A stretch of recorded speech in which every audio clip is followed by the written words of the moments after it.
Hi, gentlemen. These will be your notes for Unit 0, Day 7 of Calculus. If you would like to see the completed warm-up, homework questions, or review problem, just look at the finished notes.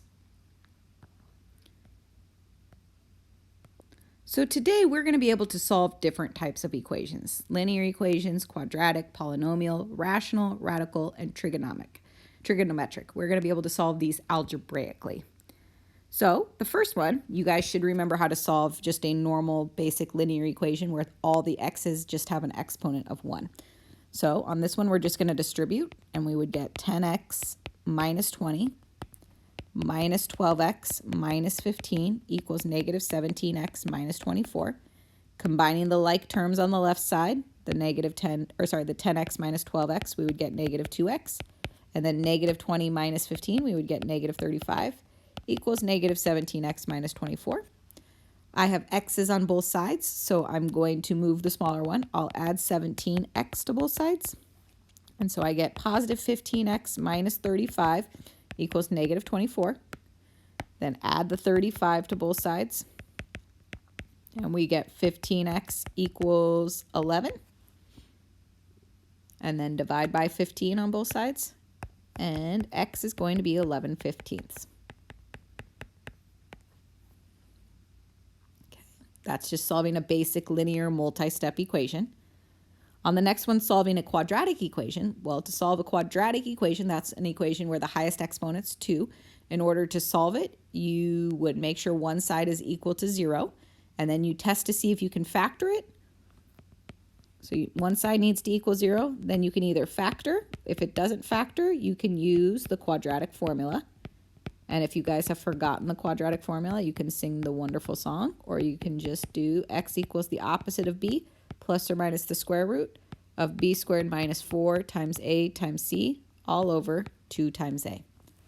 So if this factors, then the a times the c, so 4 times 3, which is 12, you should be able to find 2 factors of 12 that would add up to the middle term. So you can think of 2 factors of 12 that would add up to 7.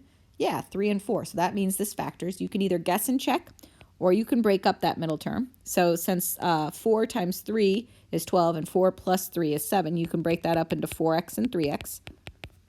And it doesn't matter which one you put first. And so now you can factor by grouping. Group the first, group the second two, put a plus sign in the middle, and we would get factor out the 4x, and we would have x plus 1. Factor out the 3, and we would have x plus 1. And then regroup 4x plus 3, what's on the outside of the parentheses, times what was on the inside, x plus 1. And now you use the zero product property. Since 4x plus 3 times x plus 1 is 0, one of those has to be 0. So either 4x plus 3 is equal to 0, or x plus 1 is equal to 0. So x is either negative 3/4 or x is negative 1. And then remember, on a quadratic, what that is giving you, since it's equal to 0, it's giving you the x-intercepts. So my x-intercepts were at negative 1 and then negative 3/4. So they were pretty close together.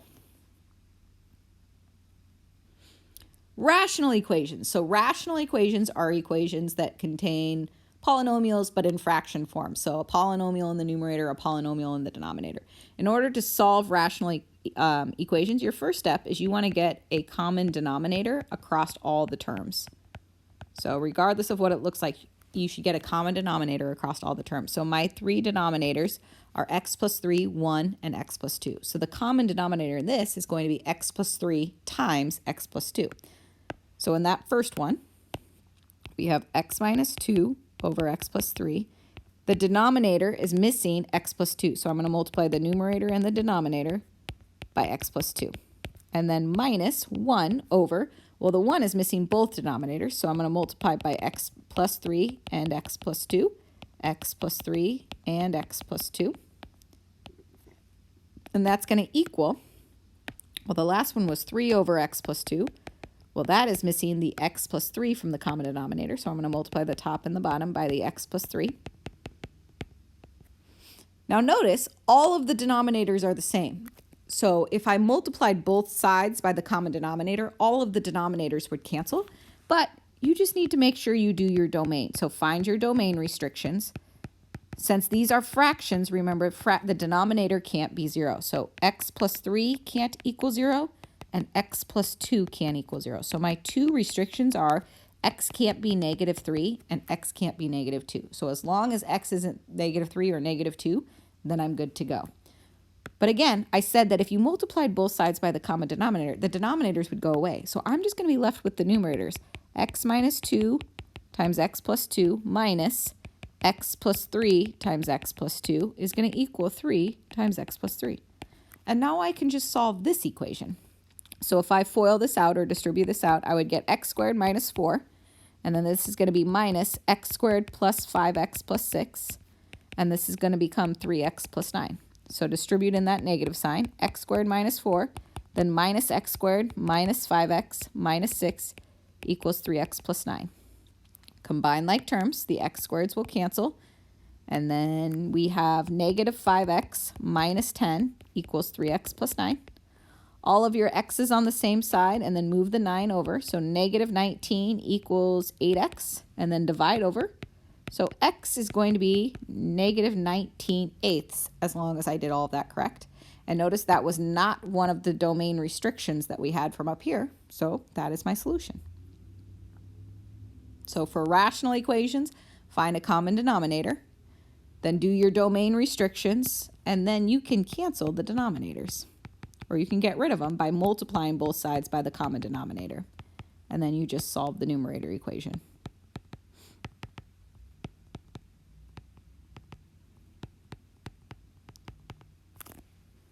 All right, solving radical equations. So radical equations are any equation that has a square root or a cube root or any of those in it.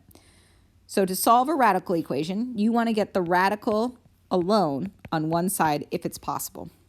So on that first one, I can add 8 to both sides, and then I would have the square root of 5a minus 5 is equal to 5.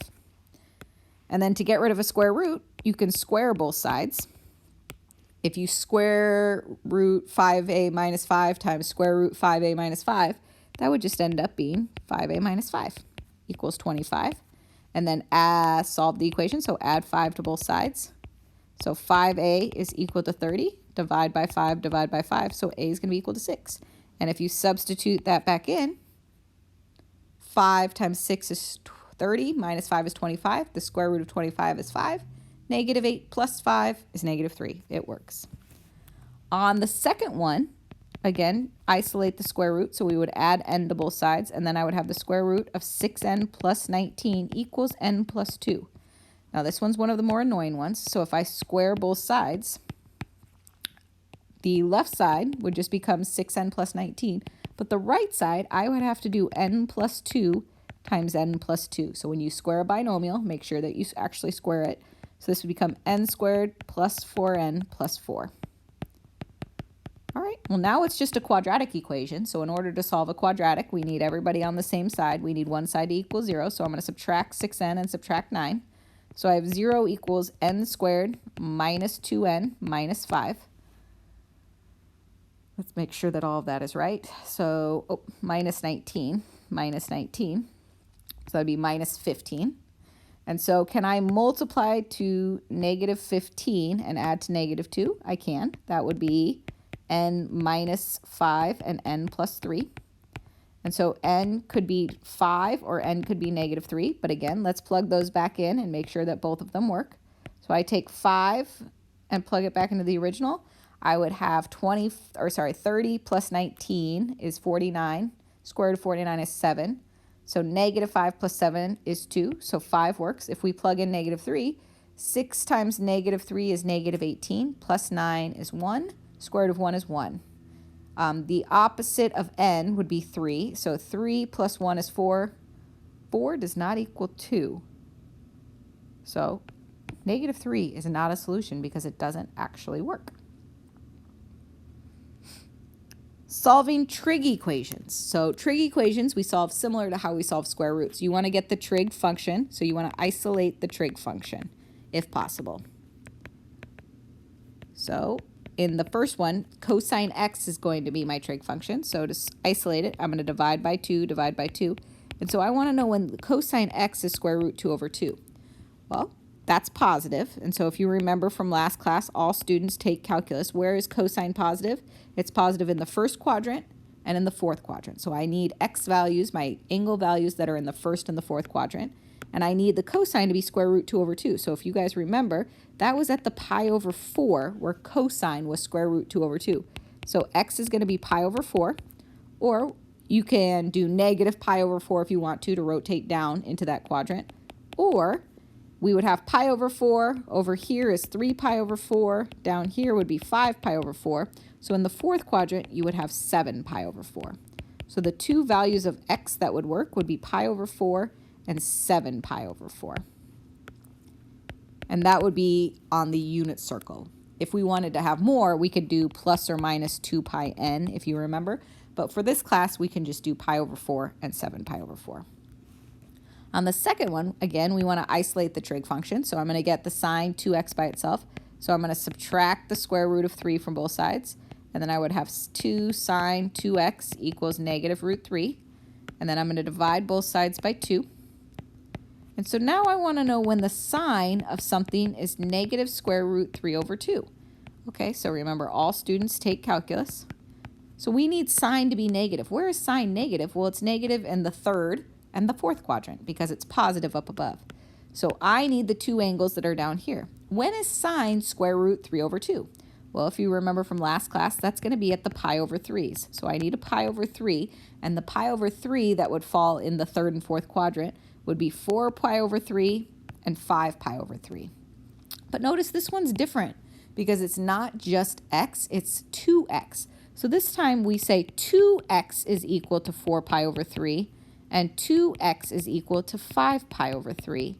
And then we have to solve those for x. So now I'm going to divide both of those by 2. So this is going to be 4 pi over 3 divided by 2. And remember, when you divide, you can multiply by the reciprocal. So this is going to be 4 pi over 3 times a half, which would be 4 pi over 6, which is 2 pi over 3. And then it's going to be 5 pi over 3, then divided by 2, or multiply by a half, and this is going to be 5 pi over 6. So those would be our two solutions, 2 pi over 3 and 5 pi over 6. On the next one, find all solutions on the interval 0 to 2 pi. This one's going to be a little bit different because I can't isolate just cosine x because there's two of them. So on this one, we're going to view it like a quadratic. So I'm going to make it equal 0. So I'm going to subtract 8 from both sides. And I have 5 times the cosine squared x plus 6 cosine x minus 8 equals 0. It might be helpful to view it as a quadratic without the cosine. So we could view this as 5w squared plus 6w minus 8, and then see if we can factor that, and then instead of w's, use cosines after we're done. So 5 times negative 8 is negative 40, so I need two numbers that multiply to negative 40 and add to 6. Is that possible? Can you multiply to negative 40 and add to 6? So 8 and 5, 10 and 4. 10 and 4 work, so I'm going to break that up. So this is going to be 5w squared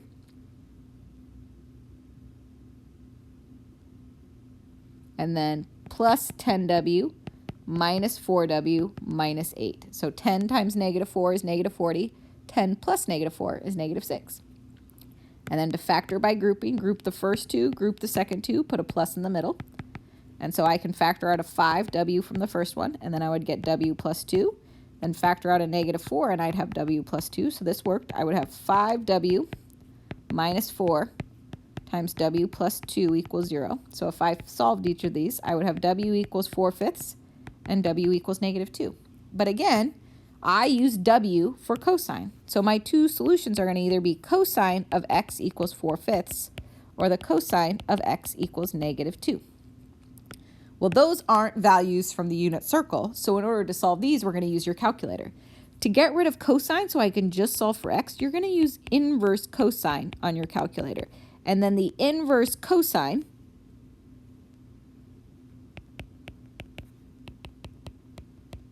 is usually shift cosine or second cosine, depending on your calculator. And so my answer, inverse cosine and cosine cancel each other because they're inverses of each other. So my answer is going to be whatever the inverse cosine of 4/5 is. I don't have my calculator on me right now, so I'm going to leave it like that, but I trust you guys to be able to do it. And then if you do the inverse cosine on both sides on this one, you're going to get an error. Cosine can't exist below -1. So if you remember the cosine graph, the highest it goes is 1 and the lowest it goes is -1. So the cosine graph will never be -2. So cosine x equals -2 won't give me any solutions. So gentlemen, that is a brief review of solving equations. Your homework is in your module Unit 0, Day 7 on Canvas. It's the solving equations homework. Let me know if you have any